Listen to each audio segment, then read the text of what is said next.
सबसे पहले तमाम दोस्तों को अस्सलाम वालेकुम। आज पाकिस्तान शाहीन मतलब कि पाकिस्तान ए और न्यूजीलैंड 11 के माबेन पांचवा और आखिरी T20 मैच भी हो गया है, जिसका हैरान कुन नतीजा सामने आ गया है। आज की ज़ेर नज़र वीडियो में आप भाइयों को इसी बारे में बताएंगे, मगर मजीद तफसीलात की तरफ बढ़ने से पहले इस वीडियो को लाइक करें और कमेंट सेक्शन में आप भाई मुझे इस अपडेट के मुतालिक अपनी राय का इजहार जरूर करें। अगर न्यूजीलैंड 11 की बात करें तो उन्होंने मुकर्ररा 20 ओवर में 5 विकेटों के नुकसान पर 181 रन बनाए, जिस दौरान हमें जेफ कॉटर की जानिब से इंतहाई जारहाना बैटिंग और बल्लेबाजी देखने को मिली। उन्होंने 52 गेंदों पर 81 रन की शानदार इनिंग्स खेली और एक शानदार टोटल भी स्कोर बोर्ड पर तरतीब देने में कामयाब हुआ। 181 रन के हदफ के ताकुब में पाकिस्तानी बैटिंग लाइन शुरुआत में ही धोखा दे गई। अब्दुल्ला शफीक बगैर कोई स्कोर बनाए आउट हुए, जबकि हैदर अली भी पहले ही गेंद पर बगैर कोई स्कोर बनाए आउट हुए। उसके बाद आने वाले बल्लेबाज दिशान मलिक 5 और कप्तान रोहेल नजीर भी 8 रन बनाकर चलते बने। शुरुआत में पाकिस्तान क्रिकेट टीम शदीद मुश्किलात का शिकार थी,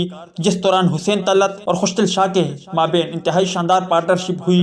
हुसैन तलत की बात करें तो उन्होंने 30 गेंदों पर 44 रन की शानदार इनिंग्स खेली, जबकि खुशदिल शाह की बात करें तो उन्होंने जारहाना बल्लेबाजी का मुजाहरा करते हुए सिर्फ 42 गेंदों पर शानदार 70 रन की बारी खेली और एक मरतबा फिर साबित कर दिया कि वो एक बेहतरीन बल्लेबाज है। खुशदिल शाह की हिटिंग तो आप भाइयों ने देखी ही होगी किस तरह की हिटिंग करते हैं, और न्यूजीलैंड 11 के माबेन भी हमें खुशदिल शाह की जानिब से वही अंदाज देखने को मिला, मगर बदकिस्मती से वो पाकिस्तान क्रिकेट टीम को फतह से हमकनार करने में कामयाब ना हो सके और ये पाकिस्तान क्रिकेट टीम 18.3 ओवर में ऑल आउट होते हुए सिर्फ 161 रन ही बना सकी। और ये 5 T20 मैचों का अख्तिताम 3-2 की सूरत में हमें देखने को मिला, जिसमें पाकिस्तान शाहीन ने 2 और न्यूजीलैंड 11 ने 3 जीते और ये T20 सीरीज भी उनके नाम रहा। उम्मीद है दोस्तों कि आज की वीडियो भी आपको पसंद आई होगी। टेक केयर, बाय बाय, अल्लाह हाफिज।